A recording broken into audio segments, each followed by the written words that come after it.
Mwombee, jikabidhi mikononi mwa Mungu, mwambie Mungu akuhudumie.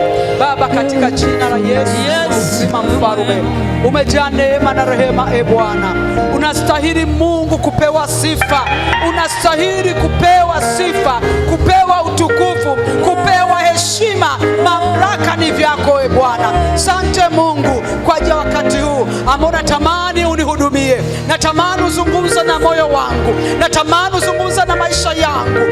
Natamani nikuone Bwana ukisema na mimi kwa lugha nyepesi. Sema na mwanamke huyu na kwa lugha nyepesi, sema na baba huyu kwa lugha nyepesi, kwa jina la Yesu Kristo wa uzima. Baba, tunatulia kimya Jehova, tunahitaji neema yako inayotosha Yesu wa uzima, ikashuke katikati yetu Bwana, na nguvu ya Roho Mtakatifu ambayo itatusaidia kusikia kile ambacho Mungu anahitaji tukisikie Bwana, ikatende kazi katikati yetu. Ni katika jina la Yesu Kristo, amen. Amen.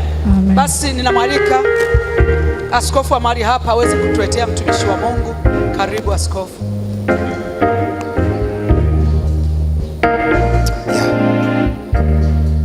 Mshangilie Yesu kwa makofi mtumishi wa Mungu anapoingia madhabahuni. Karibu baba, karibu katibu, na Mungu akubariki.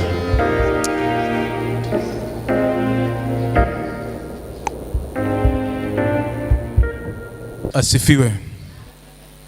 Haleluya. Naamini nishajitambulisha, kwa hiyo twende kwenye neno moja kwa moja.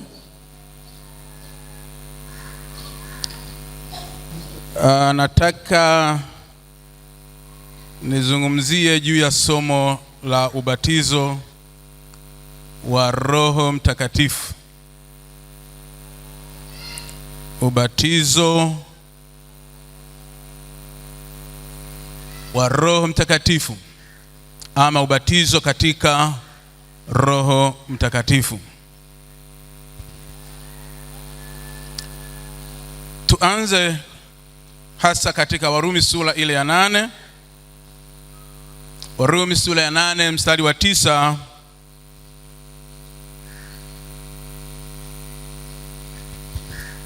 Warumi sura ile ya 8 na mstari ule wa 9 anasema, lakini ikiwa Roho wa Mungu anakaa ndani yenu, ninyi hamfuati mwili bali mwaifuata Roho.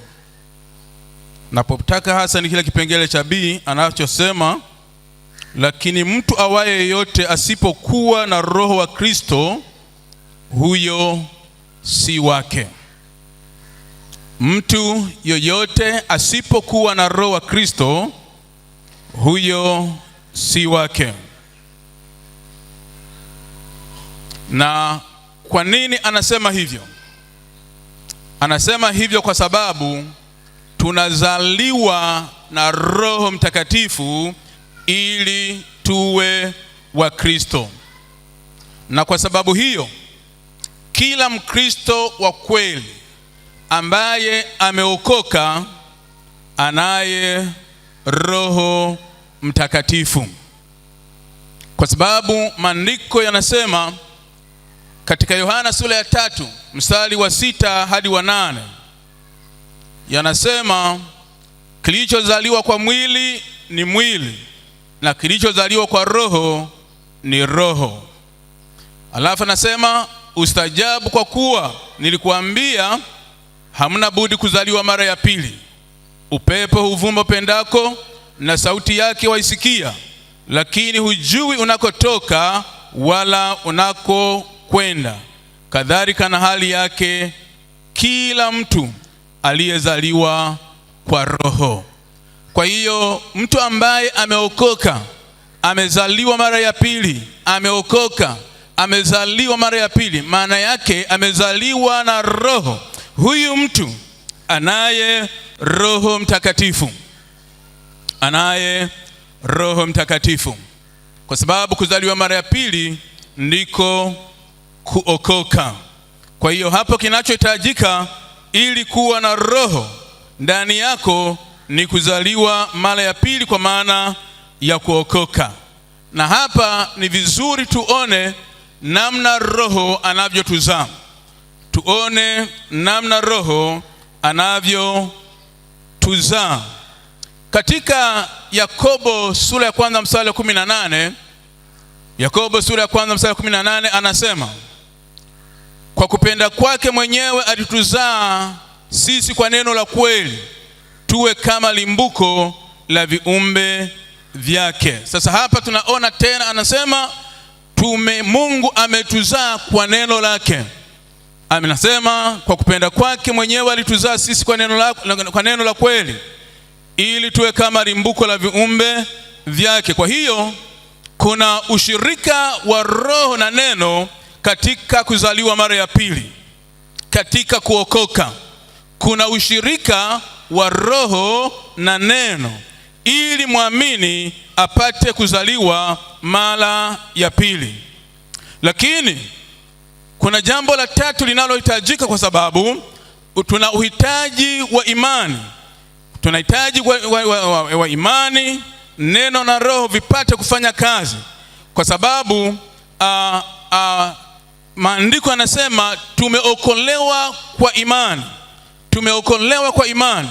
Kwa hiyo kuna mambo haya matatu: kuna Roho, kuna neno, kuna imani, kwamba mtu ili apate kuamini na kwa kweli ili apate kuokoka. Sasa katika Wagalatia sura ya 3 mstari wa 2, Wagalatia sura ya 3 mstari wa 2 anasema hivi: nataka kujifunza neno moja kwenu. Je, mlipokea Roho kwa matendo ya sheria au kwa kusikia kunakotokana na imani? Sasa huu mstari jinsi walivyofasiri unaweza usiwe na maana moja kwa moja kwa maana ya Kiswahili jinsi hapa kimechanganya.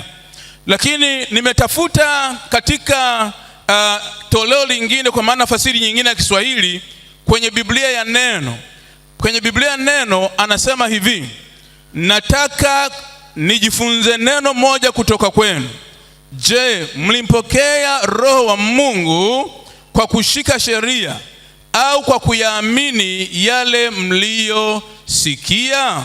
Kwa hiyo hapa utaona Kiswahili kidogo wamenyosha, kwa maana ya kwamba walisikia neno wakaliamini na Roho akaingia katika maisha yao na kuzaliwa mara ya pili. Hiki ndicho anachokisema. Na hapa ni vema niseme wazi kwamba ni vizuri tuelewe, kwa sababu wakati mwingine usipoelewa hili jinsi lilivyokwenda, hata kile ambacho unakitafuta kama ubatizo wa Roho Mtakatifu unaweza usikielewe ya kwamba unatafuta nini, kwa sababu hujui mtiririko na mfululizo wa vitu hivi jinsi vinavyokwenda.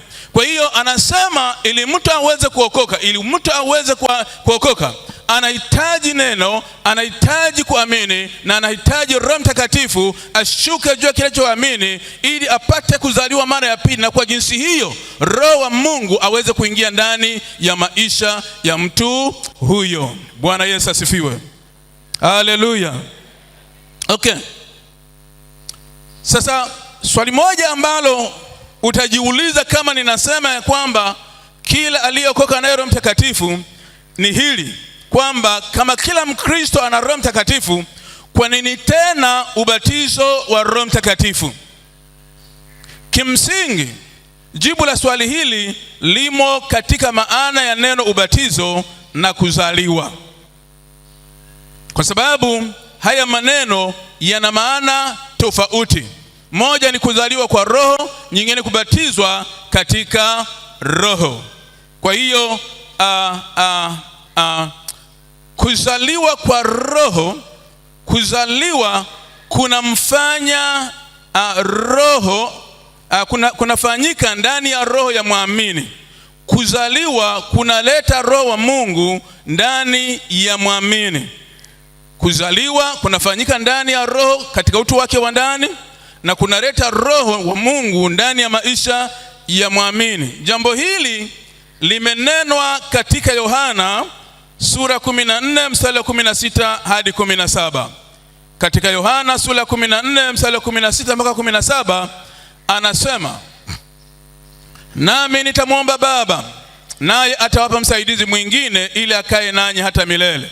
Ndiyo Roho wa kweli, ambaye ulimwengu hawezi kumpokea kwa kuwa haumwoni wala hamtambui, bali ninyi mnamtambua, maana anakaa kwenu naye atakuwa ndani yenu.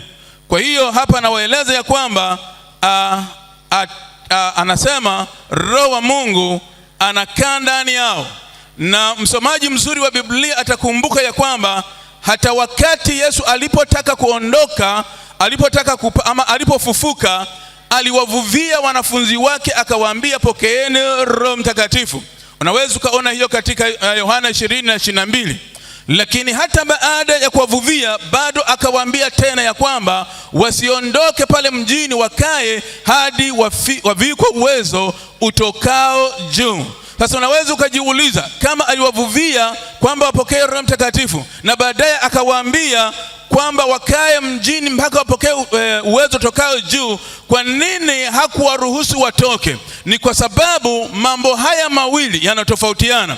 Kuna tofauti ya kuzaliwa na Roho katika kutoka kwa ndani, na kuna tofauti ya kupokea nguvu. Na ndio maana aliwaambia hivi katika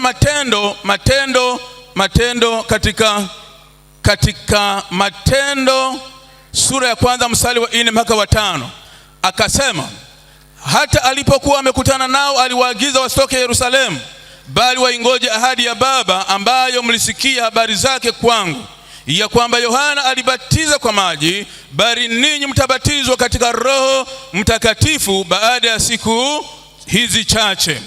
Kwa hiyo utaona hapa anaingiza swala la ubatizo wa Roho Mtakatifu, na ubatizo huu anaunena hivi katika mstari wa 3, katika mstari wa 8 sura hii ya Matendo. Anasema hivi, lakini mtapokea nguvu akisha kuajilia juu yenu Roho Mtakatifu, nanyi mtakuwa mashahidi wangu katika Yerusalemu na katika Uyahudi wote na Samaria na hata mwisho wa nchi. Sasa hapa unaona anachoingiza ni kwamba Roho Mtakatifu atakuwa yuko juu yao. Ni tofauti na ile ya kwanza anapozungumza akisema ya kwamba Roho Mtakatifu atakuwa yuko ndani yao. Kwa hiyo hivi ni vitu viwili tofauti.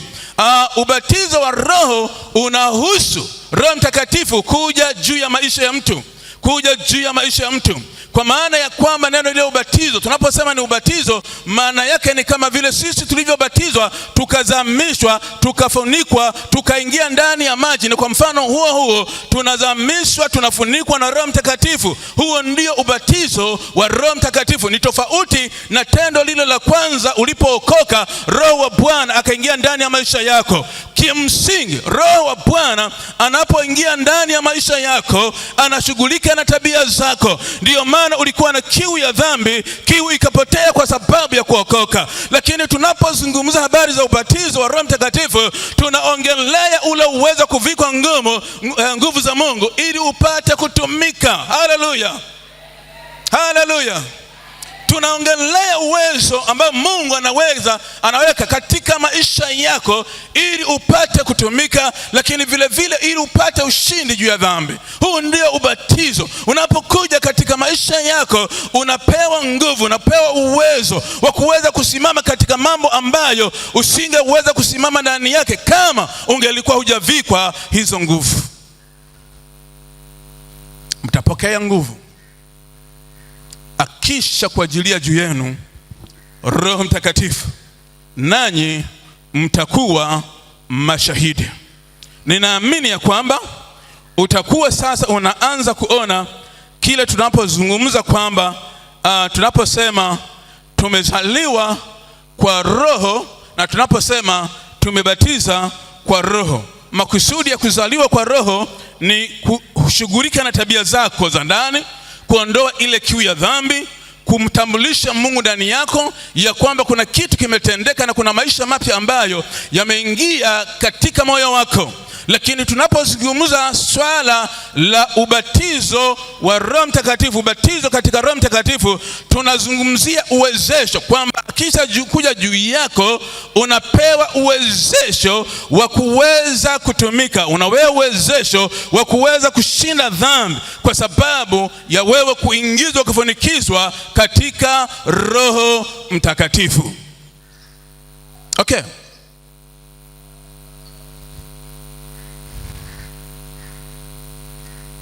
Mambo gani ya kufanya ili kupokea au kubatizwa na huyu Roho Mtakatifu? Mambo yepi ya kufanya? Jambo moja la msingi kabisa ambalo ninaamini mambo mengine yote yamebebwa na jambo hilo ni swala la toba. Swala la toba. Swala la toba. Katika Matendo 2, Matendo sura ya 2, Matendo ya Mitume sura ya 2 mstari wa 38 hadi 39. Maandiko yanasema, Petro akawaambia, tubuni mkabatizwe kila mmoja kwa jina lake Yesu Kristo mpate ondoleo la dhambi, nanyi mtapokea kipawa cha Roho Mtakatifu, kwa kuwa ahadi hii ni kwa ajili yenu na kwa watoto wenu na kwa watu wote walio mbali na kwa watu wote watakaoitwa na Bwana Mungu wetu wamjie. Hii ahadi ya Roho ni kwa wote, lakini ili upokee ni lazima uingie katika toba. Ni lazima utubu. Ukitubu ukaacha dhambi, basi utakuwa ni unastahili kuweza kupokea hii karama, hiki kipawa cha Roho Mtakatifu. Na watu wengi hapo ndipo tunapata shida kuingia katika toba ambayo Mungu anaweza akahesabu akasema hii ni toba, na akaachiria Roho Mtakatifu katika maisha yetu. Toba, toba, toba.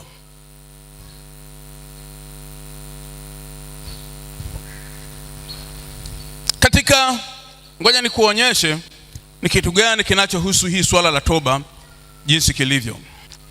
Isaya 57 mstari wa 15. Isaya 57 mstari wa 15 anasema, maana yeye aliye juu, aliyetukuka, akaaye milele, ambaye jina lake ni mtakatifu, asema hivi, nakaa mimi mahali palipoinuka, palipo patakatifu, tena pamoja na yeye aliye na roho iliyotubu na kunyenyekea, ili kuzifufua roho za wanyenyekevu na kuifufua mioyo yao waliotubu. Kwa hiyo ni habari ya nani? Ya Mungu, namna anavyokaa katika maisha ya mtu. Roho tunayemtafuta ni Roho Mtakatifu, na mahala ambapo atakaa, anatafuta mahala ambapo pana moyo uliotubu na kunyenyekea. Anatafuta mahala ambapo ni patakatifu, kwa sababu ni katika moyo uliotubu na kunyenyekea, hapo ndipo mahala ambapo ni patakatifu, na ndipo mahala ambapo huyu Roho Mtakatifu anaweza akakaa.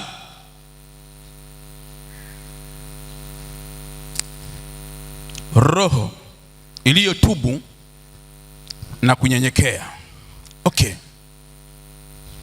Sasa ninajua kwamba kwa watu wengi tunaweza tukatubu, ndiyo, lakini swala la kunyenyekea linaweza likawa ni kipengele ambacho kukiambatanisha na toba ikawa ni ngumu, na kwa sababu hiyo kikaleta shida. Ngoja nisema hivi, tunapozungumza habari ya toba na kunyenyekea, hii swala la unyenyekevu utalielewa kama ukienda upande wa pili ukaangalia kitu ambacho ni kinyume na unyenyekevu, ambacho ni kiburi. Kiburi. Sasa kuna mtu ametubu, yes ametubu, lakini ishu ya unyenyekevu katika maisha yake bado ni kikwazo, na anasema yeye anakaa pamoja katika moyo wa mtu ambaye ametubu na kunyenyekea. Sasa kama huyu mtu sio mnyenyekevu kwa ndani, maana yake kuna kitu ambacho kinazuia ndani ya moyo wake ili Mungu asitimize kile ambacho alitakiwa kutimiza ndani ya maisha ya mtu huyu. Na nimesema kinyume cha unyenyekevu ni kiburi. Sasa ninaelewa binadamu tuko hivi, hakuna mtu anaweza kawa na kiburi akakubali kwamba ana kiburi. Hata kama ukimweleza na kiburi, utakachoambuliwa ni kuchukiwa, hata kubali.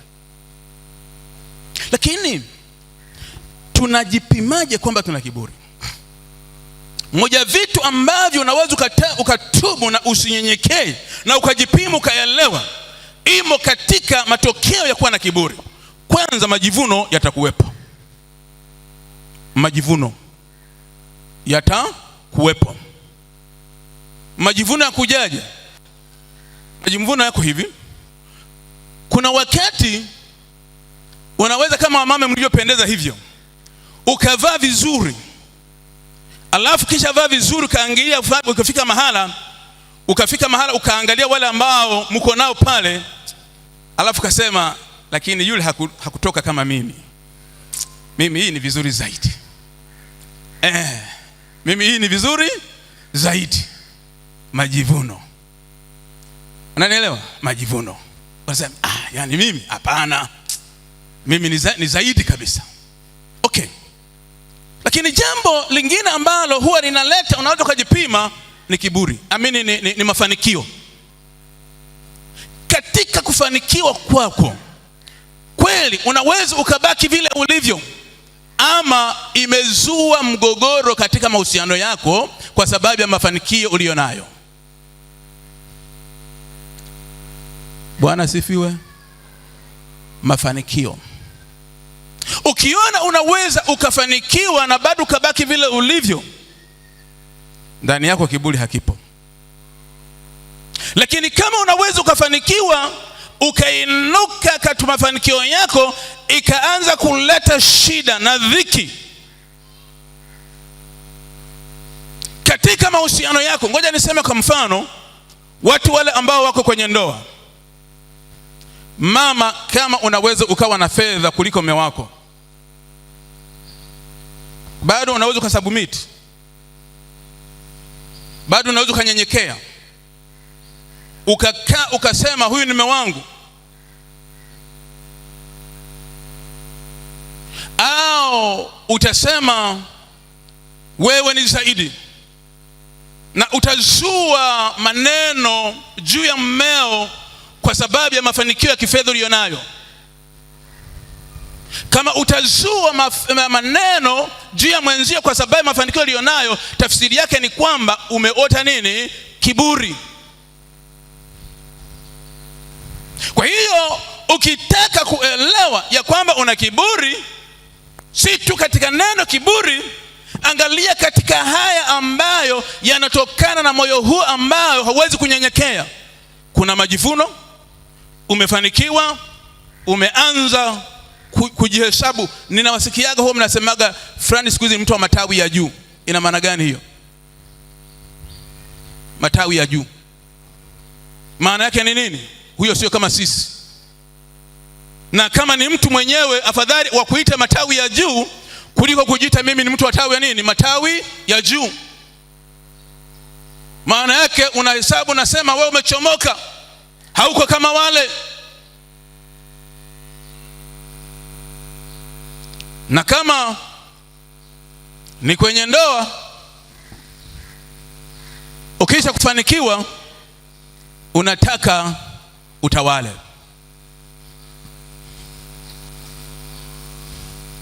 Unataka utawale, unataka umtawale mume wako.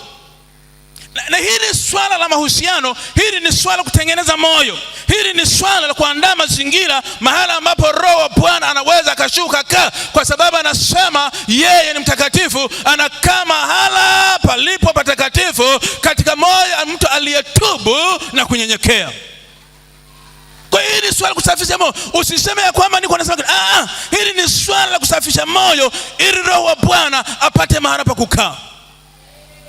Kwa hiyo unainuka unasema, mume wangu si kitu naweza nikafanyaje? Nikafanya maamuzi ndani ya nyumba ninavyotaka. Kwa sababu gani? Kwanza, kama ni hela ni zangu nimetafuta, sina sababu ya kumshirikisha huyo. Kama utasema nitamwambia nishafanya, kwa hiyo nakwenda namna hiyo. Bwana Yesu asifiwe. Mwisho wa siku nasema kwa nini nimsikilize? Lakini maandiko yanasemaje? Maandiko katika Wakorintho wa kwanza 11:13 anasema kichwa cha mwanamume ni Kristo, na kichwa cha mwanamke ni mwanamume, na kichwa cha Kristo ni Mungu. Hii sio swala la kutofautiana, hii ni swala maongozi. Ndio maana kichwa swala nini ya maongozi, sio swala kutofautiana kwamba labda mmoja na nyama ambayo sio nyama ya kibinadamu. Wanaume wana nyama za kibinadamu na wanawake wana nyama za nini? Za kibinadamu. Lakini hii ni swala kiongozi, na ndio maana utaona anasema kichwa cha Kristo ni Mungu. Kristo na Mungu kama jinsi walivyo ni uungu huu mmoja. Lakini hata kama ni uungu mmoja, bado kuna tofauti za utawala, kila mmoja na nini na majukumu aliyonayo.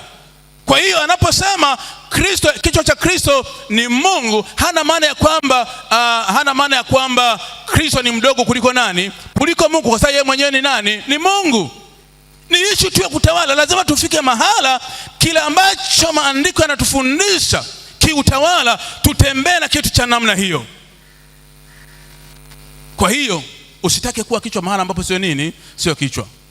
Ninajua utakuwa unasema, sikiliza mtumishi wa Mungu anayofundisha, kama kichwa ni kibovu, je, nitafanyaje? Kichwa ni kibovu.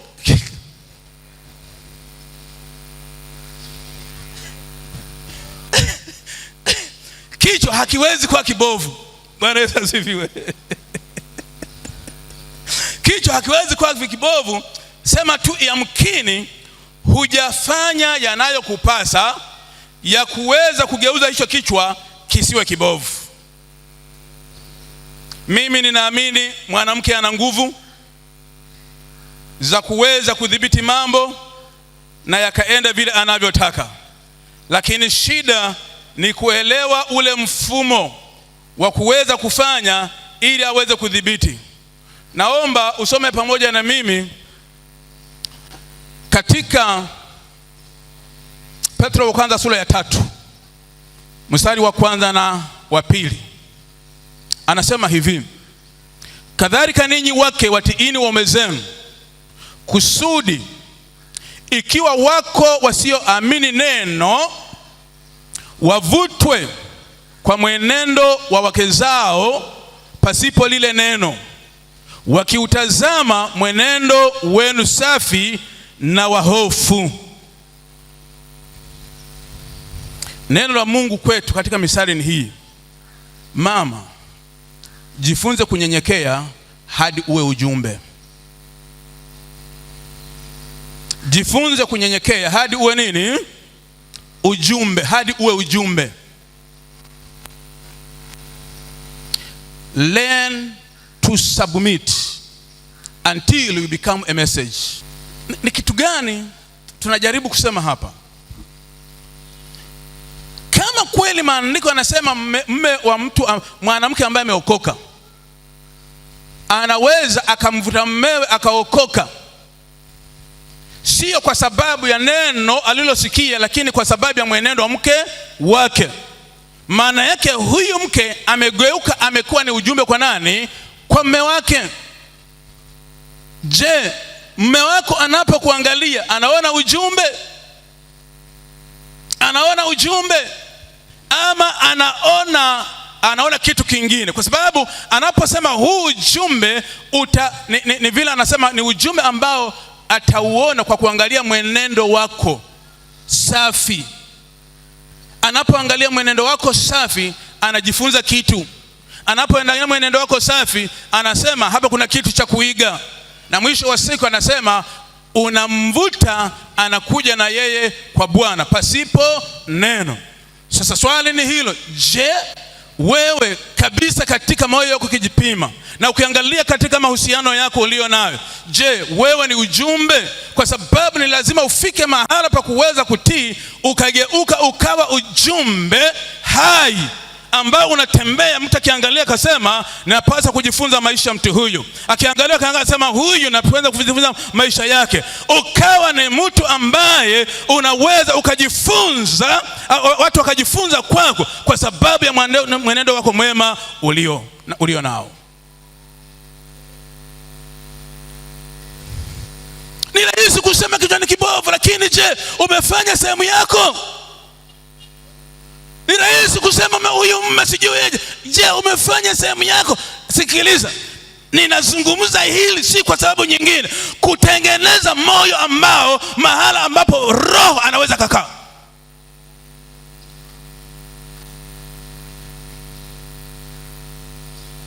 Mahala ambapo roho anaweza kukaa, sio mahala ambapo katika moyo ambao unakwenda ndivyo sivyo.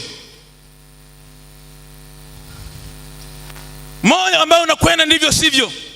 Yeye ni mtakatifu na anakaa mahala palipoinuka, katika moyo uliotubu na kunyenyekea.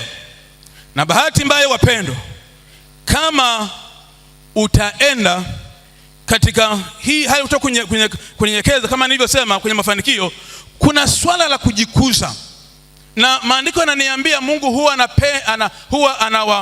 anawapinga wajikuzao na anawapa neema wanyenyekevu. Yakobo sura 4 mstari wa 6.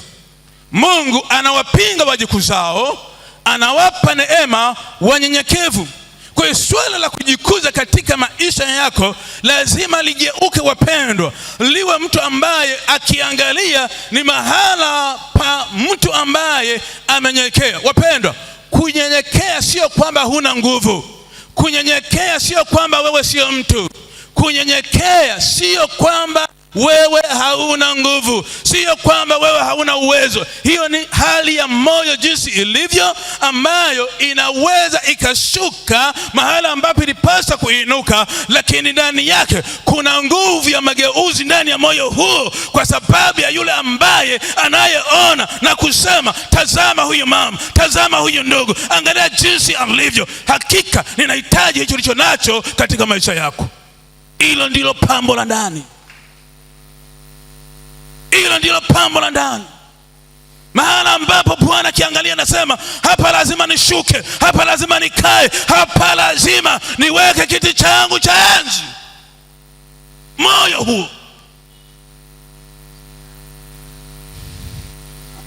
Bwana Yesu asifiwe.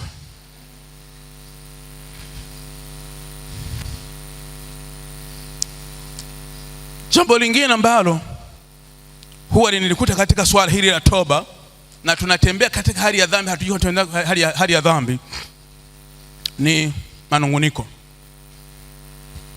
Moyo ambao umejaa manunguniko. Acha nisome hapa katika Yakobo sura ya 5 mstari wa 9.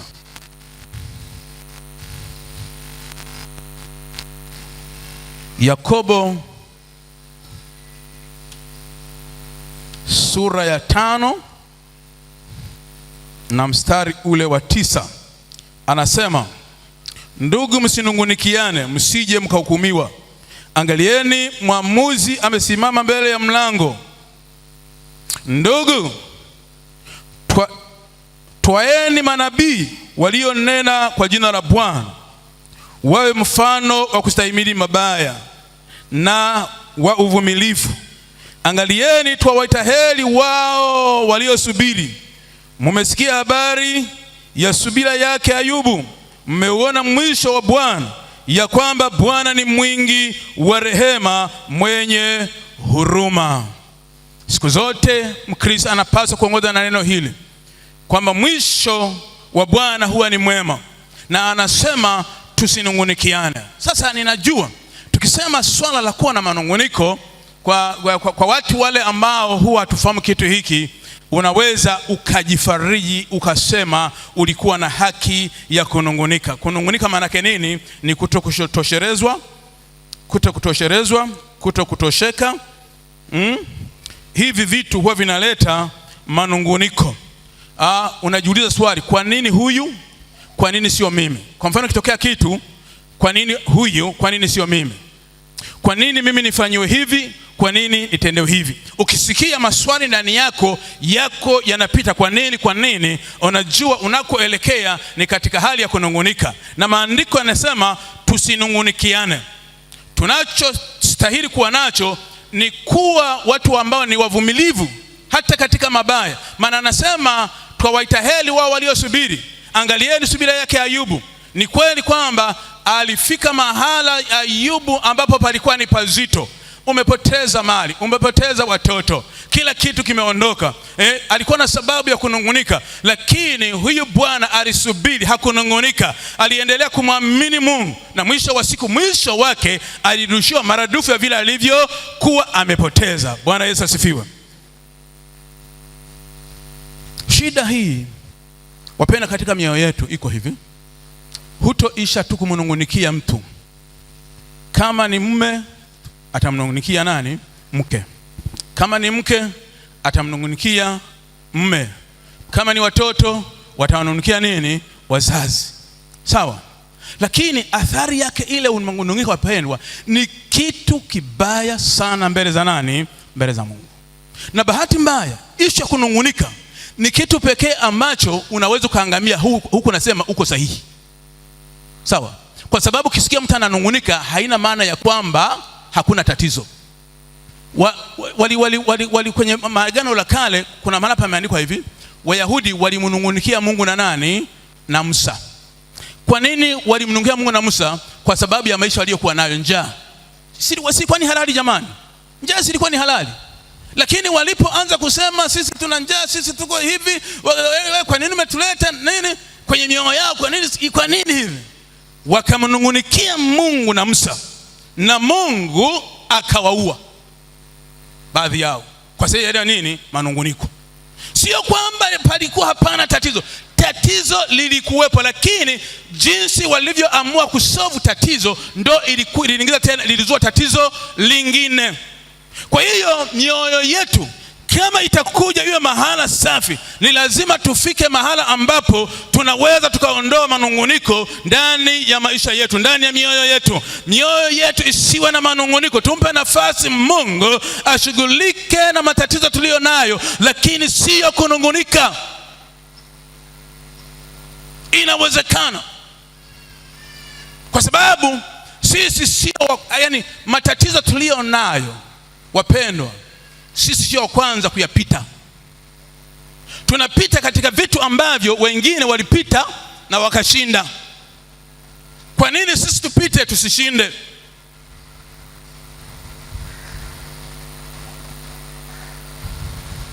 Kwa nini sisi tupite tusishinde? Tunapita kwenye vitu ambavyo wengine walipita. Kwa nini sisi tushindwe? Moyo ambao umejaa manunguniko, hakuna jinsi ambavyo unaweza ukamfanya Roho wa Bwana akae mahala pale.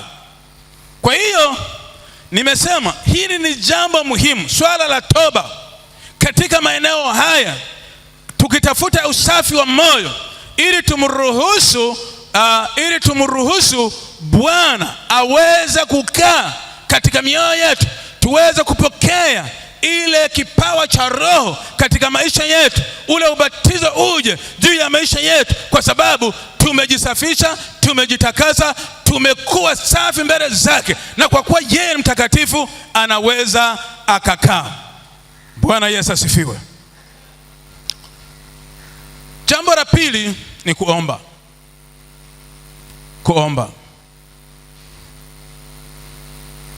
Kuomba. Anasema hivi katika Luka sura 11, Luka 11 mstari wa 13. Anasema hivi, basi ikiwa ninyi mlio waovu mnajua kuwapa watoto wenu vipawa vyema, je, Baba aliye mbinguni hatazidi sana kuwapa Roho Mtakatifu hao wamwombao? Kama unataka ujazo wa Roho, kama unataka ujazo wa Roho, embu jitahidi katika eneo hili la kuomba. Jitahidi, usiache. Omba. Mwanzoni utasikia ugumu, lakini kadiri unavyoendelea utakuja kusikia wepesi. Kwa sababu gani? Unapoanza kuomba, Roho Mtakatifu huwa anakuja yale maombi, anatia muhuri. Na kwa kweli watu tunasema kwamba Roho Mtakatifu mwenyewe ni roho wa maombi. Kwa hiyo wale ambao wanaomba, Roho anakuja pale. Ndio maana ndio hii kusema kwamba wale ambao wanaomba, Baba atazidi sana kuwapa Roho Mtakatifu kwa sababu wanaomba. Kwa hiyo ni vizuri uombe, na unapoomba uwe na hakika ya kwamba Roho wa Bwana atakuja, atakuwa pamoja na wewe. Mwanzoni utaanza kwa ugumu, lakini kwa kadri unavyokwenda utaanza kusikia wepesi wa maombi kwa sababu ya uwepo Roho Mtakatifu. Wewe nikwambia kitu, mtu yeyote ambaye amezoea maombi atakwambia kitu hiki. Akienda anaweza akawa anakwenda kama hivi, hasikii uwepo wa Mungu, lakini akitoka akienda akapiga magoti akaanza kulitia jina la Bwana, anasikia Roho anashuka na kaa pale. Roho anashuka na kaa pale. Kwa sababu gani? Amekuja kumtia nguvu, amekuja kumsaidia, amekuja kumwezesha. Kuomba, usiache kuomba. Ninaelewa kuomba sio jambo lepesi, lakini ni jambo muhimu kama utataka uweze kupokea ujazo wa Roho Mtakatifu na uwe ujazo wa kweli. Mtu mmoja ambaye anaweza akaona jambo hili ni yule atakaye amua akaenda katika kufanya haya. Ndipo atapata kuelewa kwamba kile ninachokinena kina ukweli ndani yake ama hakina ukweli ndani yake. Yule atakayesikia akakaa hapo anaweza akabakia na mafundisho, lakini asione matokeo kwa sababu kila alichofundishwa hakuweza kukiweka katika mazoezi. Bwana Yesu asifiwe. Okay.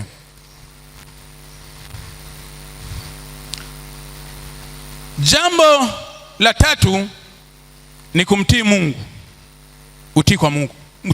Kumtii Mungu. Kumtii Mungu. Matendo ya Mitume sura ya 5. Matendo ya Mitume sura ya 5 mstari wa 29 mpaka 32. Anasema, Petro na mitume wakajibu wakisema, imetupasa kumtii Mungu kuliko wanadamu. Mungu wa baba zetu alimfufua Yesu, ambaye ninyi mlimuua mkimtundika katika mti. Mtu huyo Mungu amemtukuza kwa mkono wake wa kuume, awe mkuu na mwokozi, awape Waisraeli toba na msamaha wa dhambi. Na sisi tu mashahidi wa mambo haya, pamoja na Roho Mtakatifu ambaye Mungu amewapa wote wamtiio. Roho Mtakatifu ambaye Mungu amewapa wote wamtiio. Kama unataka kuona Roho Mtakatifu chemchemi yake inakuwemo katika maisha yako, ni wewe kumtii Mungu. Wewe kumtii Mungu. Kama huwezi ukamtii Mungu, hakuna jinsi ambavyo Mungu anaweza akajiaminisha kwako akakupa Roho Mtakatifu katika maisha yako. Kumtii Mungu ni nini? Sikiliza maneno unayofundishwa, yaweke katika vitendo. Kumtii Mungu maana yake ni nini? Ni wakati ambapo umehubiriwa neno na unaelewa kwa hakika hili neno ni langu, hakika hili neno ni langu, ukaliweka katika matendo, ukaliamini, ukaliishi, hapo uko na mtii Mungu. Kumtii Mungu ni wakati Roho wa Bwana anaposema na wewe, kila alichosema na wewe ukakikubali, ukakiweka katika matendo. Ukifanya jambo hilo kwa vyovyote vile, tunasema wewe unamtii Mungu. Mpendwa, usiache kumtii Mungu. Kama unataka uweze kutembea na Mungu, Roho wa Bwana tembee pamoja na wewe, embu iwe kusudi ndani ya moyo wako ya kwamba utamtii Mungu. Mtii Mungu. Mtume wakasema imetupasa kumtii Mungu kuliko kuwatii wanadamu. Mtii Mungu. Kuna mambo ambayo Bwana amekwambia, yale mambo nenda katekeleze. Kuna jambo umelisikia uliposoma Biblia, umelisikia uliposikia mafundisho, uliposikia mahubiri, jambo lile nenda kaliweke katika matendo. Usilichukulie tu kama ni jambo la kupita. Mti wa Mungu usichukulie namna hiyo. Mungu anasema na sisi kila wakati, Mungu anasema na sisi kila mara, lakini tunaacha maneno ya Mungu yanaanguka. Bwana Yesu asifiwe.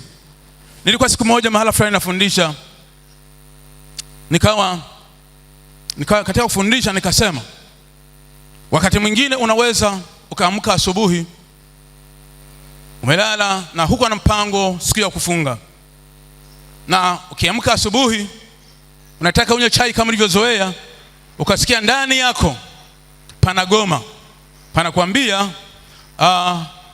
usinywe chai siku hiyo, funga. Kama wewe ni mtu ambaye umezoea kumtii Mungu, utatii ile sauti inayokuja kwamba usile, na utashinda, yani utakubali kufunga. Na wakati mwingine tunaposema Roho yuko anasema, haina maana ya kwamba wakati mwingine kama unasikia sauti unasema leo usile. Unaamka tu unataka kufanya kile chochote na tena ndani panagoma. Unasikia kabisa kwamba ndani pamekataa. Husikii sauti kwamba fanya hivi, lakini ndani pamegoma, pamekataa. Kwa nini siku zingine kama ulikuwa unaachiwa na kula husikii hivyo? Kwa nini leo umesikia? Kwa nini usitii? Nikafundisha siku ilikuwa ni Jumapili. Jumatatu asubuhi bwana mmoja akakamatwa akawaambiwa usile. Ndani pakagoma. Akasema la, mimi nimezoea kila wakati nikiamka saa 2 nipate chai. Hii imetoka wapi? Utake istake nitakunywa. Akachukua chai yake akanywa, mambo yakaenda. Ilipofika majira kama ya saa 8, akaona kile ambacho alikuwa amekatazwa kwamba siku ya sifanyeje, asile chakula. Na akapita mahala ambapo ni pagumu sana. Alipopita pale, ilikuwa ni siku ya Jumatatu. Nakumbuka ni kama siku ya Jumanne akanipigia simu. Akasema, mtumishi, kile nilichofundisha juzi Jumapili kimenipata. Nikamwambia ikoje? Akaambia jana niliamka ninasikia kabisa kwamba nisile, lakini kwa sababu nimezoea nikaamua nikala. Ilipofika saa 8, nilijuta. Wapendwa, kama kuna kitu ndani yako kinakukataza usifanye, kuna sababu. Bwana hawezi akakuzuia ndani ya moyo kusiwa na sababu. Mtii Mungu. Huwezi ukatembea na Mungu inavyotakiwa kama umtii. Watu ambao Bwana amesema nao wakaacha kutii, mwisho wa siku wamepoteza sauti ya Mungu.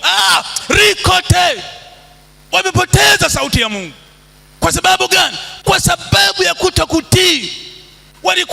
Walikuwa ndani kuna usikivu, walikuwa nakwenda vizuri, wamekwenda, Ikafika wakati mwisho wa siku Bwana kakaa kimya. Kwa hiyo wanakwenda kwa akili zao, wanakwenda kwa nia zao, wanakwenda kwa masumbufu ya mioyo yao. Hawasikii tena ule bubujiko la ndani linalotokana Roho Mtakatifu likiwaongoza namna ya kwenda. Hawasikii tena. La!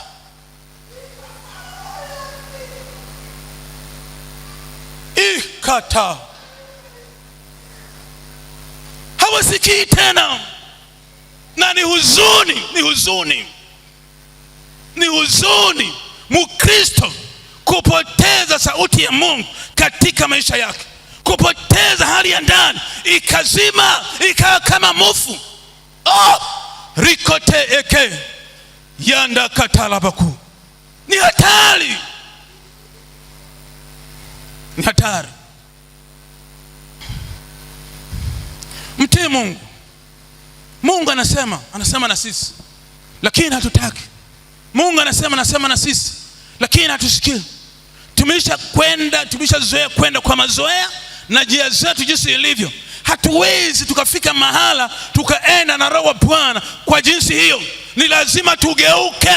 Ni lazima turudi, tuseme Bwana, tunakuhitaji. Pale ambapo sikikutii, Bwana nisaidie ili nipate kukutii. Sikiliza, hata kama ile roho ya uchaji ndani yako haimo, Mungu ni mwaminifu, anaweza kukupa roho ya uchaji ukawa ni mtii. Inawezekana.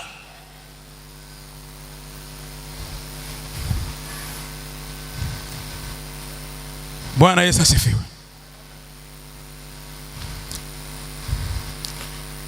Jambo la 4 ni kumsifu au kumwabudu na kumshukuru Mungu. Uwe na tabia ya kusifu, kushukuru, kuabudu. Ngoja niseme hivi. Ukisoma katika Biblia mahala ambapo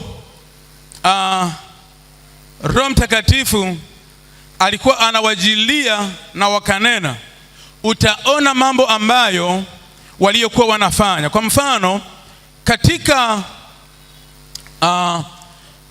Matendo 2:11, ngoja nikuonyeshe mistari kadhaa alafu nitasema pale nihame tuendelee mbele. Matendo sura ya 2 mstari wa 11 anasema hivi. Anasema Wakreti na Waarabu tunawasikia hawa wakisema kwa lugha zetu matendo makuu ya Mungu. Kwa hiyo kunena kwao ambapo walikuwa wanasema nini? Matendo makuu. Yani walikuwa wanasikia matendo makuu ya nani? Ya Mungu. Ndio yani ile ndimi jinsi walivyokuwa wanasema, walikuwa wanasema matendo makuu ya nani? Ya Mungu. Ndicho walikuwa nini? Wanasikia. Na ukienda mbele katika Matendo sura ya 10, Matendo 10:44 mpaka 47, Matendo 10:44 mpaka 47 anasema hivi. Petro alipokuwa akisema maneno hayo, Roho Mtakatifu akawashukia wote waliolisikia lile neno, na wale waliotahiriwa walioamini wakashangaa watu wote waliokuja pamoja na Petro. Waliokuja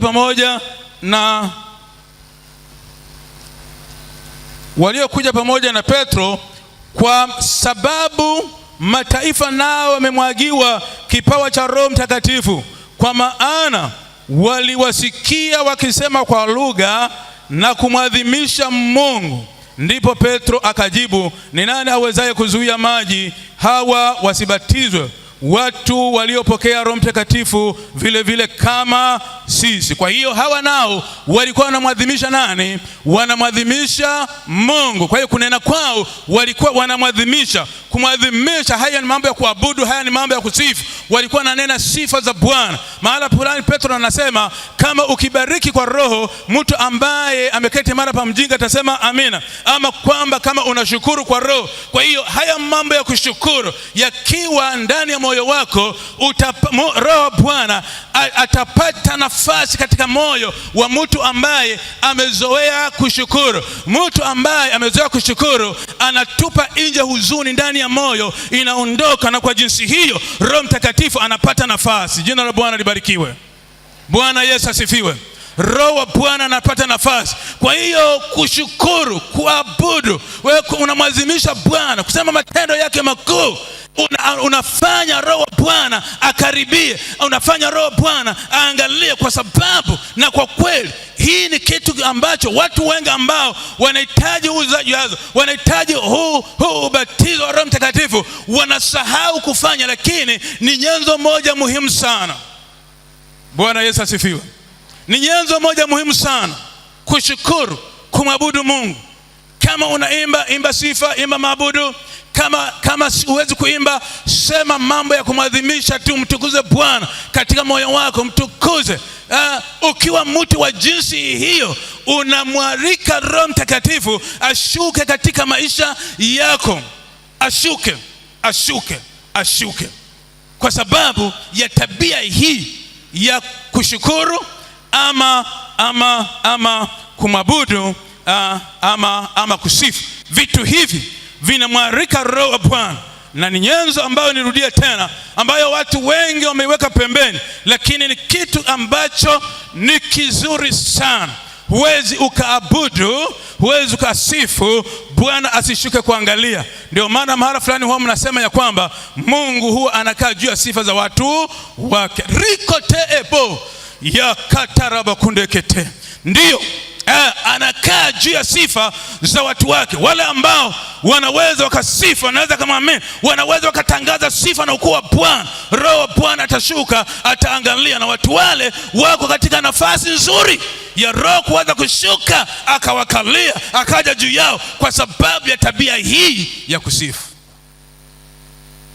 Bwana asifiwe. Haleluya. Rabateke. Wapendwa, inawezekana, na hizi ni nyenzo tunakupa zikusaidie namna ya kufanya. Tuache ile ambao tunafanyaga kule, tukiendaga kule tunaambiwa sema raba. Leave that. Acha hiyo habari. Sawa? Work out your own salvation. Sawa? Usirahisishe kwamba umeambiwa tu yara raba baba halafu nasema kwamba umezinenda kwa nuru. No. Hiyo sio. Fanya kazi hizi naanza kueleza, utaona matokeo yake jinsi yalivyo. Kaja mtu mmoja kaniambia, mchungaji, nina shauku mimi ya kujaza Roho na kunena kwa lugha, nifanyeje? Nikamuuliza, unaomba? Akasema naomba. Unasoma neno? Akasema nasoma neno. Sawa. Nikamwambia endelea na hayo ili usijaribie neno mengine. Omba, jifunze neno, pakijaa pataripuka.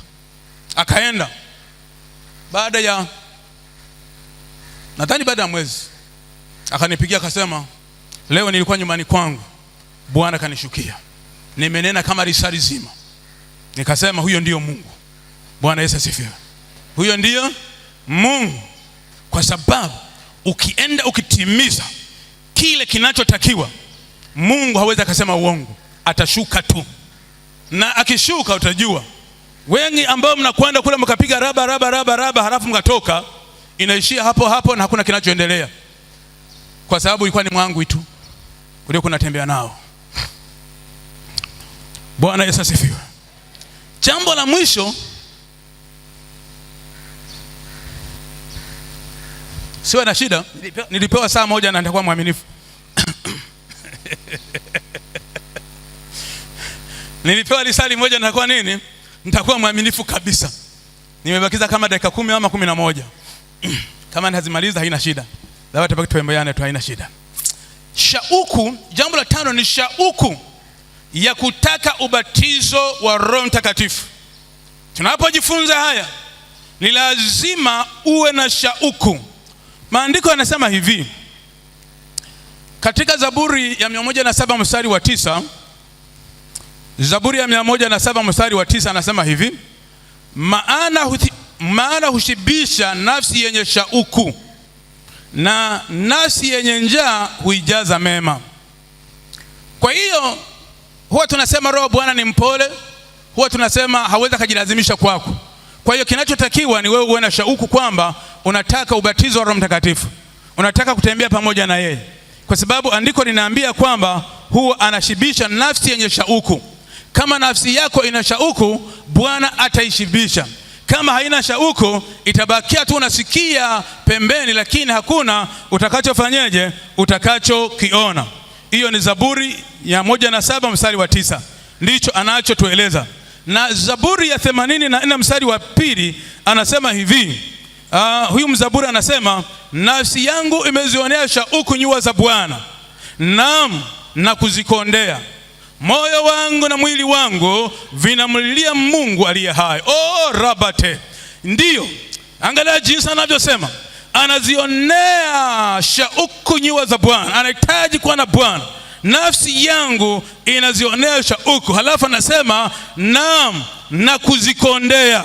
Na kuzikondea, yani huyu mtu ana shauku ndani ya moyo hadi anakonda. Wengine tunajua kukonda kwa ajili ya wapenzi wetu, tunajua kukonda kwa ajili ya penzi wetu, lakini hatuwezi kukonda kwa ajili ya Bwana. Lakini huyu anasema ninazikondea nyua za Bwana. Ana shauku ndani ya moyo kiasi kwamba ndani ya moyo hapana utulivu, kwa sababu anamtaka Bwana, anataka kuingia katika nyua za Bwana, anataka kuishi na Bwana. Huyu mtu huyu moyo wake uko kwenye moto, anataka kuwa na Bwana. Ameazimia kila kuishi kwake, kuenenda kwake, mawazo yake na nia yake vyote amevielekeza kwa Bwana. Anataka kutane na Bwana, anataka muone Bwana. Kinachotenda kazi hapa ni nini? Ni shauku. Shauku ya ndani, shauku ya ndani. Anasema moyo wangu na mwili wangu vinamlilia Mungu aliye hai. Huyu mtu sio wa kawaida. Huyu mtu ameamua moyo wake kuelekeza kwa Bwana. Shauku yake na moyo wake vinamlilia Bwana, anahitaji kukutana na Mungu. Ukafika mahala pa jinsi hiyo, na kuhakikishia Bwana atakushibisha, Bwana atakupa neema kwa sababu ya jambo hilo, namna ulivyolifanya kabisa kabisa. Na ngoja niseme tena, wengine mnajua kukondea wapenzi wenu, lakini hamwezi mkondea Bwana. Mzaburi anasema moyo wangu unamkondea Bwana. Haleluya. Unamkondea Bwana, kwa sababu ndivyo shauku ya moyo jinsi ilivyo. Kwa nini usifike mahali ukasema namtaka Bwana kwa gharama yote ile, namtaka Bwana vyovyote itakavyokuwa, ninamtaka Bwana.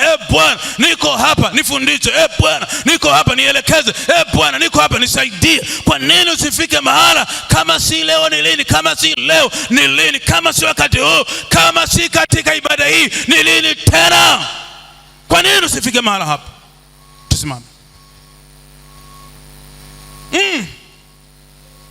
Tusimame. Rabate karibu. Rabate karibu. Nataka tumwombe Mungu. Simama. Umekaa vya kutosha, risali zima nadhani kumekaa. Yeah. Nataka tumwombe Bwana. Mwambie Bwana kugusa moyo. Kama moyoni mwako hapako vizuri, neno ambalo niliokuwa nikisema kwa habari kutakasa moyo, kama umelikubali, kama umeliruhusu likiingie, ninaamini limekwisha kufanya kazi katika maisha yako. Kwa sababu wale ambao waliamini neno, waliosikia neno wakaliamini, Roho alishuka akakaa ndani yao. Sawa. Kwa hiyo imani inakuja kwa ajili ya neno ulilosikia. Naomba kama ni mgonjwa unauma, uje hapa mbele.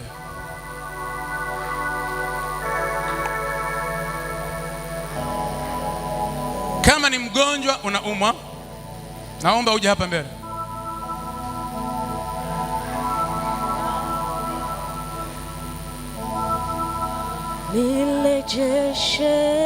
ikiwa roho wake yeye aliyemfufua Kristo kutoka kwa wafu anakaa ndani yenu, atahuisha na miili yenu iliyo katika hali ya kufa. Zingatia. Wachungaji, naomba mje na wainjilisti walioko hapa, watusaidieni kazi hii. Wainjilisti mlioko hapa, njoni tusaidiane.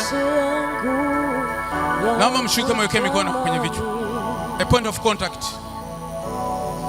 Awekeni vichwa na nini mikono yenu, just like a point of contact. Rikaterebo. Baba, nafsi yangu ya kutamani. Tapaza sauti. Yesu. Watumishi wa Mungu atawekea mikono. Amini, huo mkono ambao unakugusa umeambatana na mkono wa Kristo kwa ajili yako. Baba, katika jina la Yesu, katika jina la Yesu Kristo, Baba, roho ya uponyaji ishuke. Roho aliyemfufua Kristo kutoka kwa wafu, tunamhitaji wewe Bwana wakati huu, katika jina la Yesu, katika jina la Yesu. Pokea afya, pokea afya katika jina la Yesu. Funguka katika kifungo hiki katika jina la Yesu. Pokea afya, pokea afya katika jina la Yesu. Bwana akuponye, Bwana akuponye. Bwana, tunatimiza agizo lako ya kwamba tuombeane tupate kuponya katika jina la Yesu, katika jina la Yesu. Pokea afya, pokea uzima, pokea afya, pokea uzima. Ikiwa roho wake yeye aliyemfufua Kristo kutoka kwa wafu anakaa ndani yenu, ataihuisha na miili yenu iliyo katika hali ya kufa katika jina la Yesu. Pokea uhuishi, huishi, huishi, huishi, huishi, huishi katika jina la Yesu. Huishi, huishi, huishi katika jina la Yesu. Huishi, huishi, huishi, huishi katika jina la Yesu. Pokea afya, pokea afya, pokea afya, pokea uzima, pokea afya, pokea uzima katika jina la Yesu. Rabate keribo katika jina la Yesu, katika jina la Yesu, katika jina la Yesu. Pokea afya, pokea afya katika jina la Yesu, katika jina la Yesu, katika jina la Yesu. Baba usiyeshinda, Baba usiyeshinda katika jina la Yesu. Mungu usiyeshinda, pokea afya kutoka kwa baba yangu asiyeshinda. Roho uzima aingie ndani yako, asambaratishe kila makusudi katika jina la Yesu. Ya kuzimu yatoke ndani yako, kila makusudi ya kuzimu yatoke ndani yako katika jina la Yesu, katika jina la Yesu. Pokea afya katika jina la Yesu, katika jina la Yesu. Pokea afya, pokea afya, pokea uzima, pokea uzima katika jina la Yesu. Pokea afya, pokea uzima katika jina la Yesu. Nakataa magonjwa ndani yako, nakataa magonjwa ndani yako katika jina la Yesu. Nakataa magonjwa ndani yako, Bwana mabwana, katika jina la Yesu, katika jina la Yesu. Pokea afya, pokea afya. Ninakataa magonjwa ndani yako katika jina la Yesu. Ninakataa roho wake yeye aliyemfufua Kristo kutoka kwa wafu. Bwana, leta uishi, leta uishi, leta uishi, leta uishi katika jina la Yesu, katika jina la Yesu. Leta uishi, leta uishi. Huisha watu wao, huisha watu wao, huisha watu wao katika jina la Yesu. Huisha watu wao, huisha watu wao katika jina la Yesu. Huisha watu wao, huisha watu wao katika jina la Yesu. Reboteke yanda katara, yanda katara, yeketerebo, rikatarabo kiriba, yakatarabo kiriba, yanda laba, yanda laba, yanda laba, korobote ikata, yanda rabo kiriba. Yes Lord, yes Lord. Ninakataa magonjwa, ninakataa magonjwa. Natangaza roho ya urejesho irudi ndani yao, roho ya urejesho, afya zao zirejee, afya zao zirejee katika jina la Yesu, katika jina la Yesu. Afya zao zirejee katika jina la Yesu. Natangaza urejesho, urejesho wa afya, urejesho wa afya katika jina la Yesu. Natangaza urejesho, natangaza urejesho, afya zao zirejee Bwana kila mmoja aliye Bwana tazama kusudia moyoni mwake kupokea uponyaji, achapokee uponyaji, achapokee uzima katika jina la Yesu Kristo. Na kataa maradhi, na katangaza uzima, na tangaza uzima katika watoto wako hawa. Bwana, husika na maisha yao katika jina la Yesu naomba. Amen. Amen. Mshangilie Bwana kama sheria mtukuzo. Mtukuze Bwana, mtukuze Bwana, mtukuze Bwana. Basi unaweza kurudi mahali pale ulipo. Mungu akubariki.